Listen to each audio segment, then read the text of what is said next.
Internet des objets, le nerf de l'industrie de demain. Le titre de la présentation du professeur Sofiane Hamraoui, qui est enseignant-chercheur en cybersécurité à l'ESSEP, l'École d'ingénieurs France. Il a fait le déplacement spécialement pour la conférence. À vous la parole.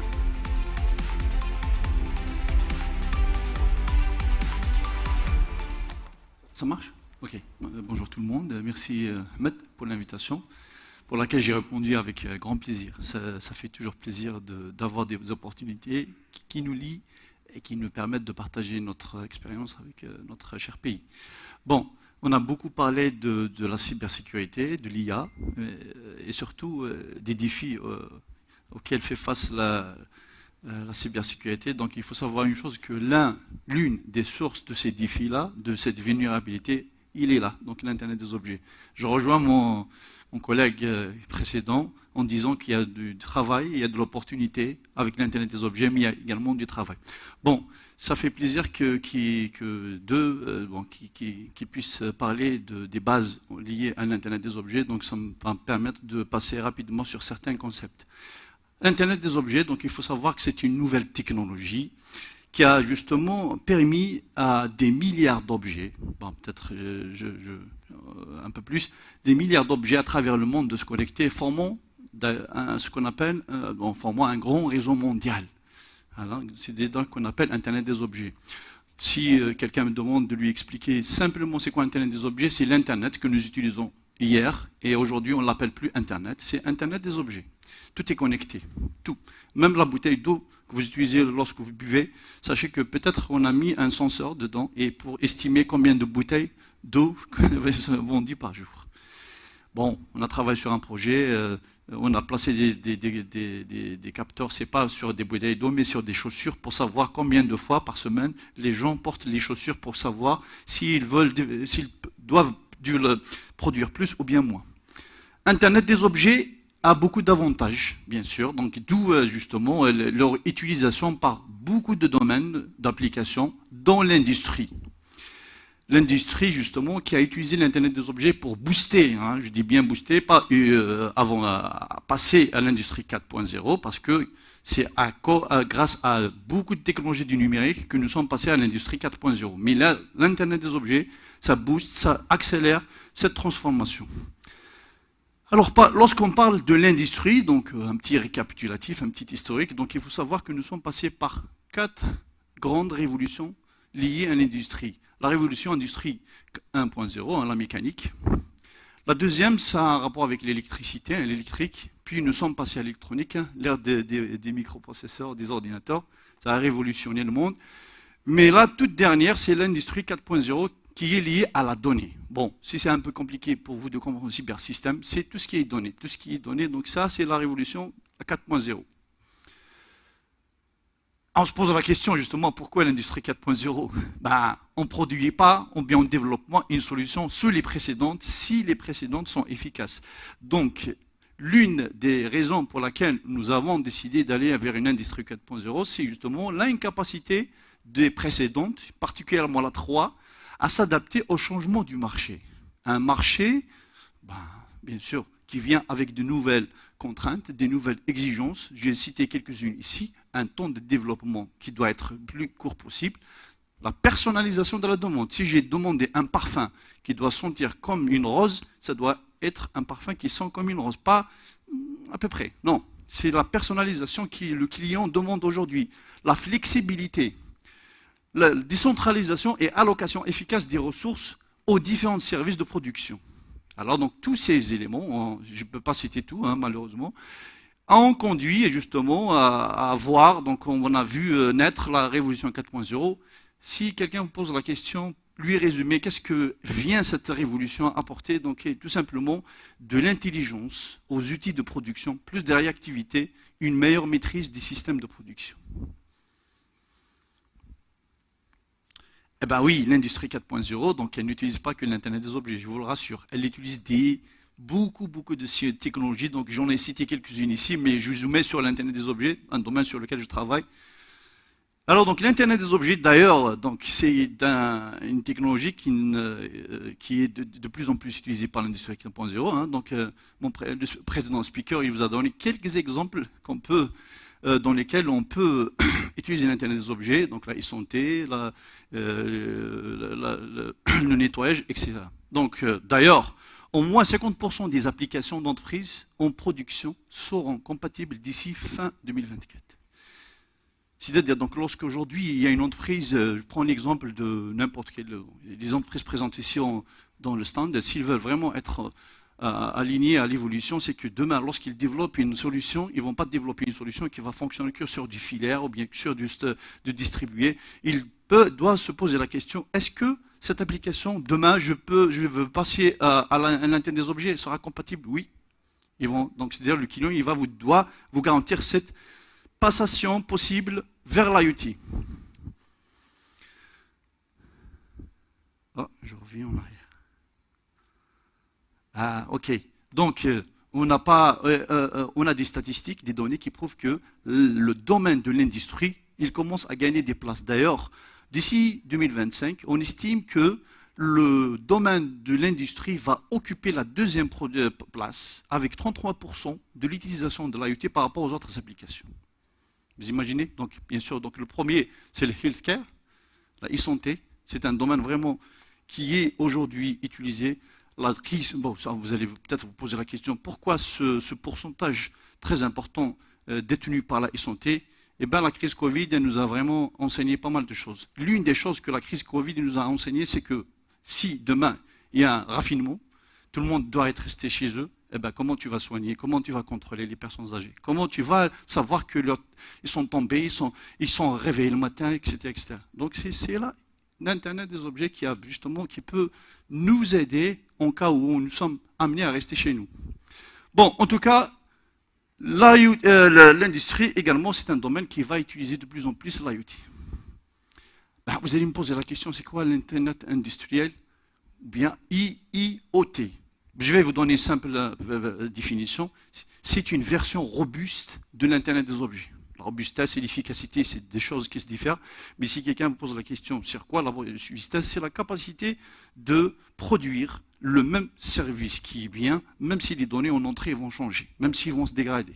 Alors donc, c'est une version robuste de l'Internet des objets, qui regroupe des objets connectés et intelligents. Faites la différence entre un objet connecté et un objet connecté qui est intelligent. Je me connecte. Si j'arrive dans cette salle-là, je ne suis pas intelligent, mais quand même, je n'ai pas assisté.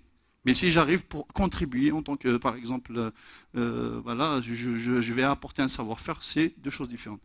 C'est des objets qui sont présents tout au long des processus industriels. C'est-à-dire, un objet connecté, je veux pas, ça peut être un capteur qui va surveiller le robot s'il fait le bon travail. Ça peut également être un capteur que je vais placer, comme je vous ai dit tout à l'heure, sur une bouteille d'eau pour voir combien de bouteilles d'eau je veux par jour. Ou bien peut-être je vais surveiller même le plastique pour ne pas polluer. Donc c'est dire, un capteur qui va détecter qu'une bouteille d'eau vient d'être jetée au palais de la culture, donc on va signaler cela. C'est des objets qui interagissent avec l'ensemble de l'écosystème. Lorsque je vous dis l'écosystème, vous allez voir tout à l'heure, c'est un système de systèmes. Comme vous voyez ici, voilà, l'industrial IoT, elle est l'interface, la passerelle entre deux mondes. D'un côté, nous avons tout ce qui est numérique, les serveurs, les contrôleurs, etc. Et de l'autre côté, nous avons justement l'écosystème de l'entreprise. Attention, je ne parle pas que de l'entreprise, je parle également de la maison. L'entreprise, elle va ajouter votre maison au système de production, parce qu'elle va s'intéresser, qu'est-ce que vous faites chez vous, est-ce que vous êtes en train d'utiliser, vous êtes en train de boire avec la bouteille d'eau que je vous ai vendue. Ça permettra également la circulation. Une entreprise, elle sait pertinemment que s'il y a coupure d'électricité, donc il y aura également paralysie de l'entreprise, elle peut même également prédire que la consommation électrique durant le mois d'été, ça peut conduire. Comment elle va savoir? C'est-à-dire, c'est de savoir qu'il y a une demande continue de l'énergie. En tout cas, en résumé, tout ce qui est en dehors du numérique, ça fait partie de l'écosystème de l'entreprise Industrie 4.0. Bon, je ne vais pas rentrer dans les détails, mais voilà où nous sommes aujourd'hui. Et avant, on était là. Avec, par exemple, si je pris un exemple d'un tracteur, et là, aujourd'hui, nous sommes ici.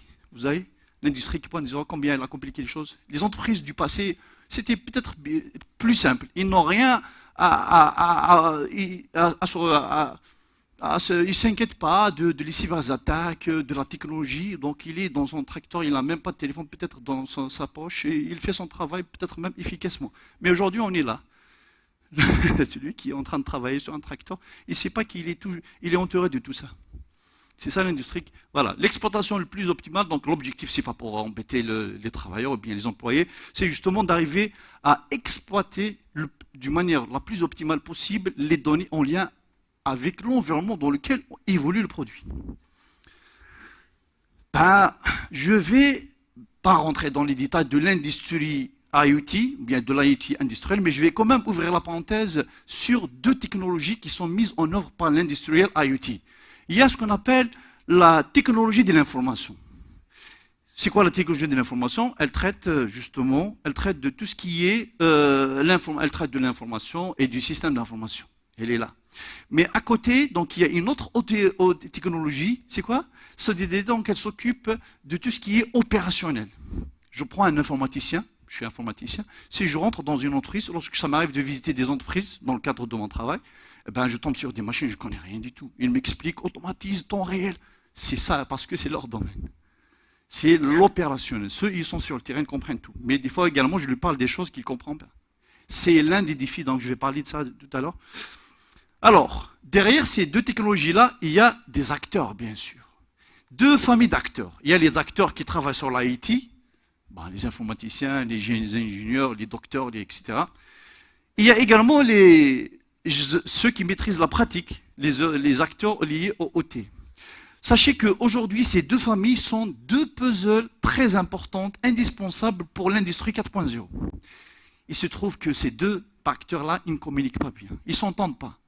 D'ailleurs, ça constitue la contrainte numéro 1 de l'industrie 4.0. Comment arriver à faire travailler des gens qui ont fait de la programmation, de la cyber, de l'IA, et des gens qui maîtrisent des câbles, bus connectés, des machines, des bras, des robots.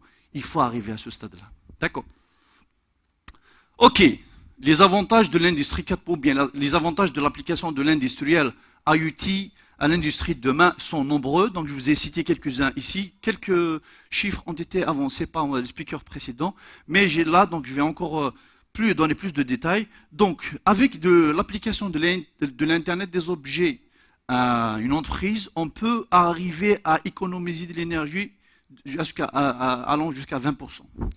Pas que ça. Une réduction des coûts de maintenance de 10 à 40%.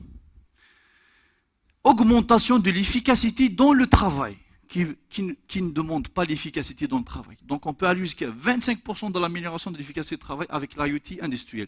Et aussi, production jusqu'à 80% de l'efficacité de production, satisfaction du client allant jusqu'à plus de 45%, et défaut, chose qui nous intéresse tous, moins de 40% de défaut.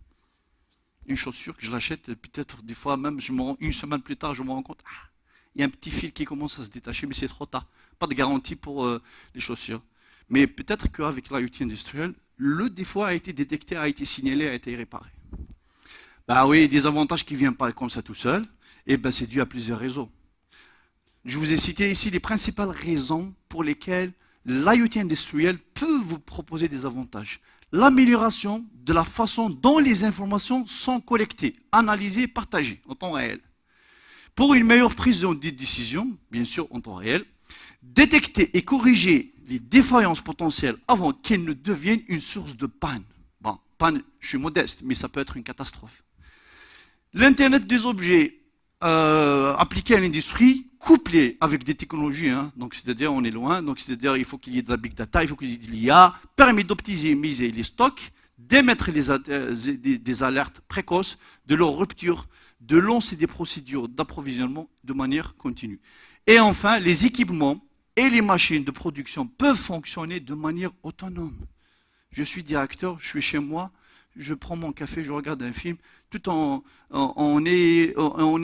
étant serein que mon entreprise, mes imprimantes, on fait ça en France, des imprimantes 3D qui continuent à travailler, même si on rentre chez nous. Le lendemain, on trouve la pièce dont nous avons besoin est prête. Donc des machines qui continuent à travailler de manière autonome tout en étant surveillées par une personne à distance. Oui, certes, nous avons beaucoup d'avantages, mais il ne faut pas oublier que également toute science, toute technologie, toute chose a des avantages. Elle a aussi de l'autre côté des défis, des challenges à régler. Je ne vous ai pas cité tous les challenges, ici les principaux. Rassurez-vous, je ne vais pas rentrer dans les détails, parce que j'imagine que j'en vous ai mis 20 minutes. Donc, des coûts, déployer une telle technologie, ça va nécessiter beaucoup d'argent. Des coûts énormes. Il faut que l'entreprise soit prête à dépenser de l'argent. Complexité de fusionner l'IoT industriel et le cyber physical system. Bon, en résumé, c'est quoi un système de physique cyber? C'est toutes les technologies, tout le matériel qu'il faut pour justement assurer une interaction avec le monde numérique. D'accord? Obstacles réglementaires. Vous savez c'est quoi les obstacles réglementaires? Le jour où, par exemple, une entreprise algérienne va décider de passer vers l'Internet industriel, il faut qu'elle aille de l'autorisation. Il faut qu'elle aille le respect de certaines lois. Alors donc ça change d'un pays à un autre. Je ne sais pas si vous avez entendu ce qui s'est passé entre la Chine et les États-Unis par rapport à ça, cette histoire d'IoT industriel. Des obstacles liés à la réglementation. Je suis tranquille, j'ai mon entreprise, c'est-à-dire je ne vais pas décider, ok, donc demain je vais commencer le processus de transformation. Il faut avoir le OK du gouvernement. Absence de standards pour l'IoT et une utilisation prématurée par l'industrie. Je suis expert dans l'IoT. Aujourd'hui, sachez une chose. Attention, vous allez avoir, comment dirais-je, donc, une entreprise va vous dire, nous utilisons l'IoT, on est serein, etc. La plupart des entreprises aujourd'hui, ils sont passés vers l'IoT rien que pour être modernes, rien que pour montrer au monde que nous sommes à jour. Mais la plupart d'entre elles, elles sont conscientes que c'est une utilisation. Déjà, l'IoT, nous avons pas mal de chantiers en cours pour améliorer l'IoT. Alors là, lorsque vous prenez quelque chose qui n'est pas encore parfait, vous l'appliquez sur quelque chose de trop complexe comme l'entreprise, je vous laisse imaginer ce qu'elle va se donner. Écart entre les compétences requises et la qualification des experts. Il faut l'avouer, aujourd'hui, les ingénieurs, les cadres qui sortent des écoles, des universités, ils ne sont pas exactement ce que demande le terrain. Non, c'est-à-dire donc parce que il y a cette longueur d'avance que ont les entreprises par rapport à ce qui est formé au sein des universités. Vous allez me poser la question, qu'est-ce qu'il faut faire? Eh bien, il faut qu'il y ait un échange entre l'entreprise et l'école pour proposer des programmes adaptés à ce que demande l'IoT industriel, par exemple.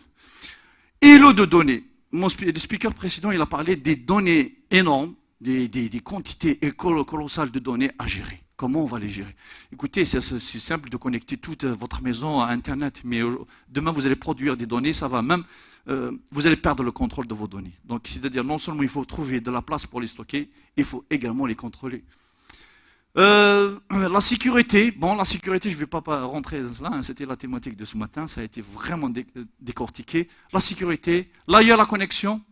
Un Internet, il faut penser à la sécurité et à la confidentialité des données. Alors là, lorsqu'il s'agit d'entreprises. Je vais terminer ma présentation par quelques conseils, que ce soit pour les entreprises algériennes ou bien d'une entreprise d'une manière générale. Je ne vais pas entrer dans les détails, je vais les citer juste la partie rouge. Hein. Bon, après, donc, je vous invite à me contacter pour vous donner plus de détails. Alors, qu'est-ce qu'on va faire? Alors, dans la transformation, l'application de l'Internet en industrie, quels sont les points importants sur lesquels je dois veiller pour réussir, pour au moins réduire les dégâts?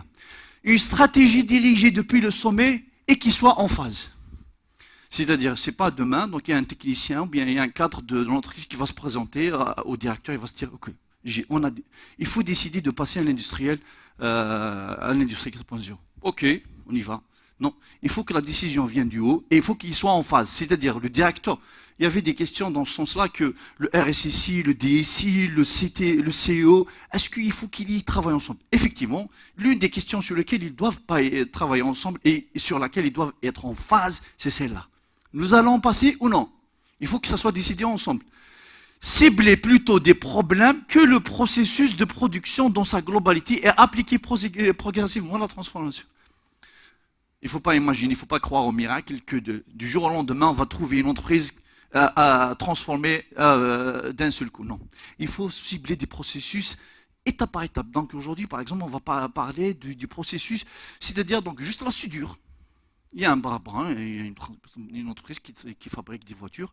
Le placement des portes. On va commencer par industrialiser cette porte-là, ce processus-là. Et puis on va voir ce qu'il va donner. Si ça ne marche pas, au moins ça n'a pas marché. Il n'y a qu'un petit problème qui n'a pas marché. Alors donc il faut procéder étape par étape. Ce problème, une approche systémique. Un autre, profiter des solutions standardisées et profiter. Il ne faut pas se la jouer, comme on dit. Si vous voulez transformer votre entreprise, il faut regarder à côté. Le copiage, dans ce sens-là, il est valable, c'est-à-dire il est légitime. C'est-à-dire vous regardez ce qui s'est passé en France, vous regardez quelles sont les solutions qui ont été standardisées et éprouvées. Vous savez que ça veut dire standardisé, ça a été testé, ça a été vérifié, ça a été validé, éprouvé. Alors donc, c'est-à-dire vous n'allez pas dire, nous on va sortir de l'ordinaire, on va faire quelque chose qui n'a jamais été utilisé ailleurs. Et là, vous allez voir qu'est-ce que vous allez avoir. Donc il faut profiter des solutions qui sont standardisées et éprouvées. Mettre en œuvre les bonnes pratiques pour mieux gérer les risques. Le jour où tu vas décider de transformer ton entreprise, il faut instaurer des pratiques. Première pratique, ne ramenez pas vos clés USB, c'est bon. On est avec une industrie 4.0.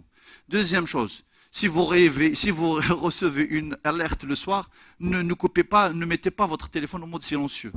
Vous allez faire son... Ah, le lendemain, vous allez dire à votre responsable, ah, elle était en silencieux, j'ai pas vu. C'est ça. Par exemple, mettre en œuvre donc les bonnes pratiques, hein, donc je ne vais pas rentrer dans les détails. Convergence IT-OT. J'ai parlé tout à l'heure des acteurs dont nous avons besoin pour passer à une industrie 4.0. Il faut qu'il y ait de la convergence. Il faut qu'ils se communiquent. Des fois, dans la même boîte, il y a des gens qui ne connaissent pas d'autres personnes. Tu étais là dans l'entreprise, donc il y a quelqu'un qui vient te voir, tu travailles ici, oui, depuis 2 ans, et toi, depuis 3 ans.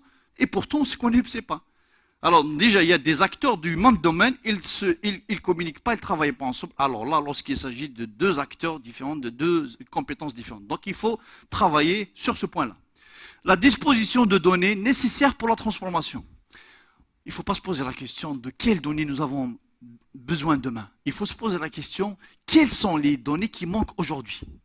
Laissons le demain plus tard. Maintenant, si toi, tu décides de transformer un processus de soudure de porte, or que pour ce processus-là, tu es au courant qu'il y a des données qui manquent. Genre, c'est quoi la dose de... Bon, je dis n'importe quoi. C'est quoi la dose de soudure? Bon, à peu près, vas-y, mais de soudure point bas. Non. Si tu veux vraiment avoir des données qui sont efficaces demain, donc il faut que tu sois vraiment bien cadré aujourd'hui. La disposition de données nécessaires pour la transformation. Et enfin, donc je vais terminer par cette slide, habilitation des équipes pour ça c'est un petit peu... Qu'est-ce qu'il fait là? Je ne sais pas. Ça doit être ma dernière slide que j'ai préparée lorsque j'ai envoyé la présentation. Je me rappelle, je l'ai envoyée le soir à Riyad. Savoir. Voilà, donc l'habilitation des équipes pour il faut que toutes les équipes... Ça peut aller de l'agent de sécurité jusqu'au responsable. Il faut que nous soyons tous prêts pour une industrie 4.0. Voilà, je pense avoir fait le tour. Je vous remercie beaucoup et merci encore pour cette invitation.